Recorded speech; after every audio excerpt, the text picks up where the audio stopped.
I recently posted this picture to Facebook and Flickr, and I mentioned in the description that I used one camera, one zoom lens. It's at the same location, actually, and the same flower, obviously. And this was all the pictures were taken within 6 minutes of each other, so the light didn't change.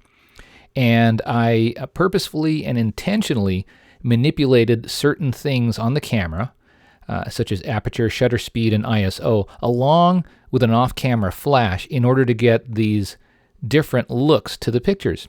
And I wanted to go over today to give you some behind-the-scenes information on how these pictures were created.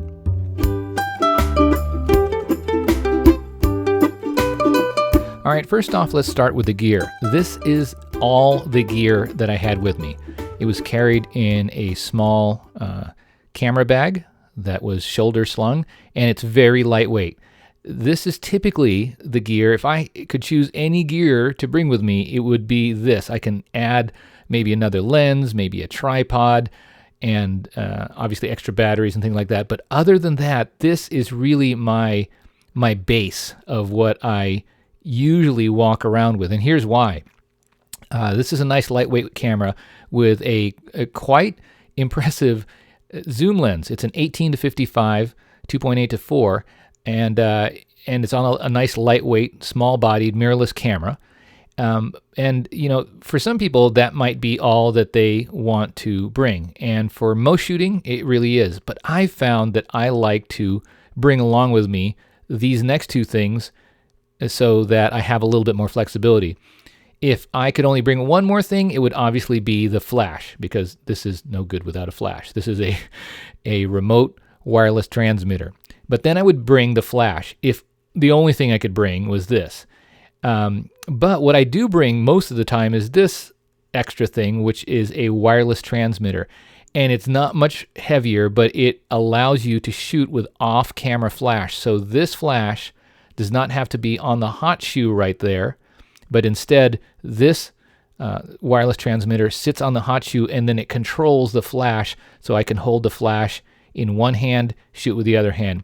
So let's take a look at the pictures and show you how I use only these three items in order to get the shots.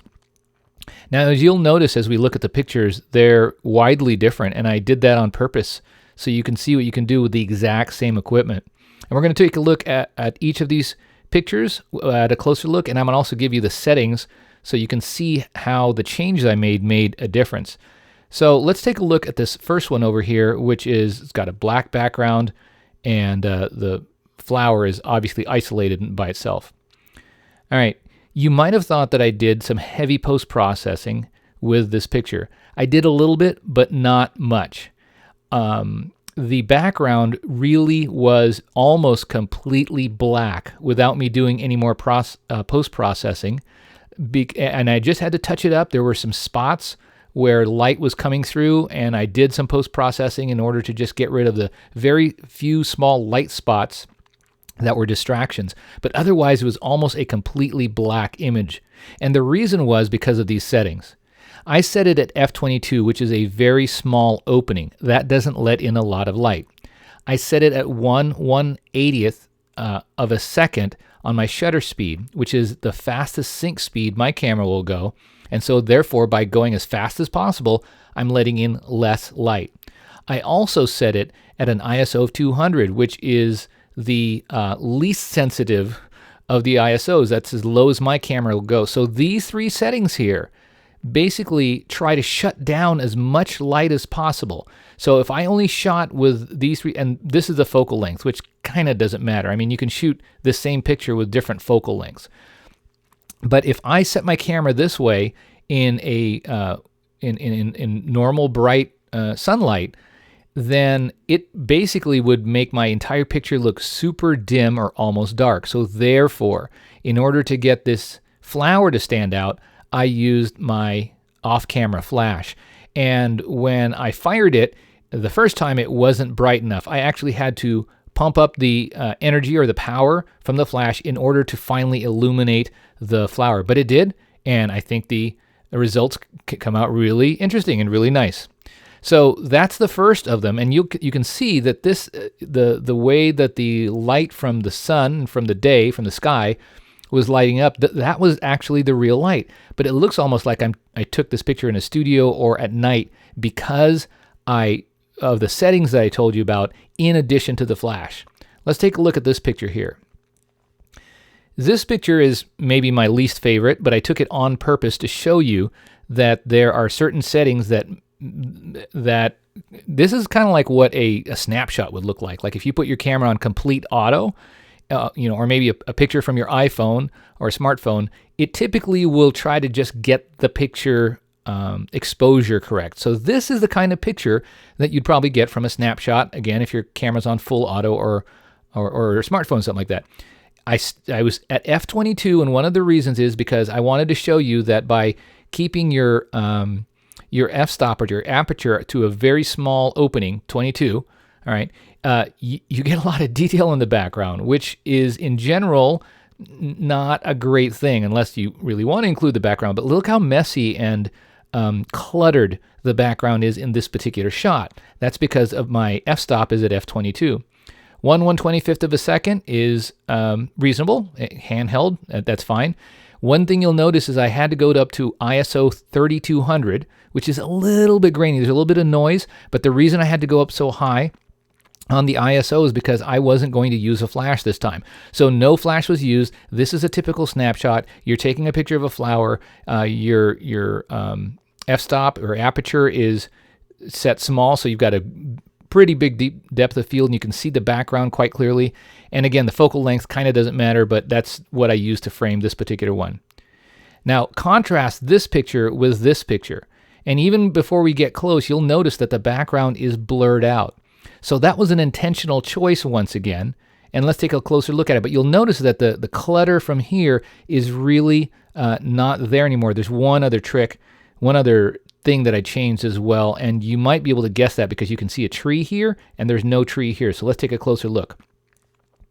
What I did this time was I brought the aperture to as wide as possible for the focal length, and so it's not at f 2.8 or as wide as it could be, but it's at f4, which means it's rather wide open.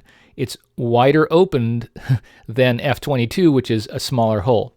1/150th of a second is again reasonable for being handheld. This time I went purposefully to ISO 200 because I wanted to see if I can get some nice, clean, noise-free detail. And really, between this picture and the previous one, this one has a lot less noise because my ISO is so low. Now here's the final trick. I zoomed it out on this particular lens as far as I could to a focal length of 55 millimeters. What that means is that I stepped back physically and then I zoomed in with the lens in order to keep the ratio of this flower within the picture. If all I did was zoom in with the lens, the flower, the picture would be super zoomed in and I wouldn't be able to get the same aspect ratio. So I stepped back physically and then I zoomed in. What that does is it makes the background come a little bit closer, but also blurs it out. So that was intentional, so that there's a difference between those two. So look at this one here. I stepped back and then I zoomed in here, and I also changed the f-stop from 22 to 4 on there.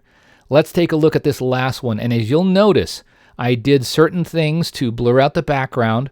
I brought down the light, but not all the way to darkness. And then I used a little bit of flash in order to illuminate that so it wasn't as dark as the back. And let's take a look at this final picture. So the f-stop is not f4. It's not f/22 like the other ones. It was somewhere in between. And in this case, it's f7.1. And then I also had 1/125th of a second, which is just fine for hand holding.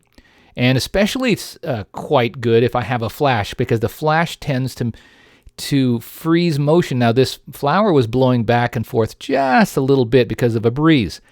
And, there's very few ways you can stabilize it without actually trying to hold it with your hand or having an assistant hold that. So, a lot of plants, especially if there's a breeze, it's going to move back and forth. But I knew that 1/125th of a second, as well as the flash, will help freeze motion so I'd get a nice crisp picture. I kept it at ISO 200 so I can keep all the cleanliness, no noise, and all the detail in the picture. And then once again, the zoom really is to taste. So I went to 36 millimeters on this particular one just to get the framing the way I wanted.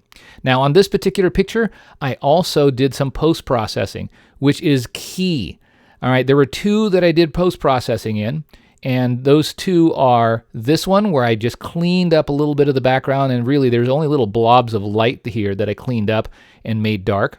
And then I did it on this one where I did a little bit of a color saturation, I did some vignetting, and I did some other techniques and tricks that I do when I do post-processing. But these two here were just straight out of camera. This is what the camera saw. This is what the camera saw. If I wanted to touch either one of these up, I could bring it a little closer to this, but obviously I wouldn't have had the light from the flash, because I didn't use a flash on either of these, and I wouldn't have had the blur on the background because I didn't blur that one out. So this was all, once again, intentional to get this picture. And out of the two pictures, I don't know. This is kind of interesting and neat. I like it. And this one also is kind of interesting and neat. I like it as well.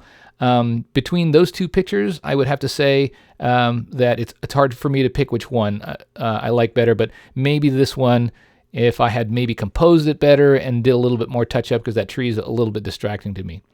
Once again, I just want to let you know, I did it with this small setup, using the flash in order to get some of the contrast between the foreground subject matter and the background, using it with the proper strength, not too powerful, but with enough light to just light up, because on here it's lit up a little bit, but it's not so bright that it overpowers the background and makes it black. And then once again, just a nice light camera with a nice mirrorless camera with a good focal length lens. And as you might have been able to see, manipulating different things can get you different results. The focal length of the lens, going from 18 millimeters to 22 to 35 or whatever I picked was sort of to taste. All right, I'm going to leave you with this picture once again, and it shows you with just some very simple tools and some knowledge of how to get the image that you want in camera, so that you can then take it onto the computer and then do some post-processing to really pull out the image that you envision. All right, well, I hope that was helpful for you. For more information on how to make great pictures with mirrorless cameras, head on over to pocketlenses.com.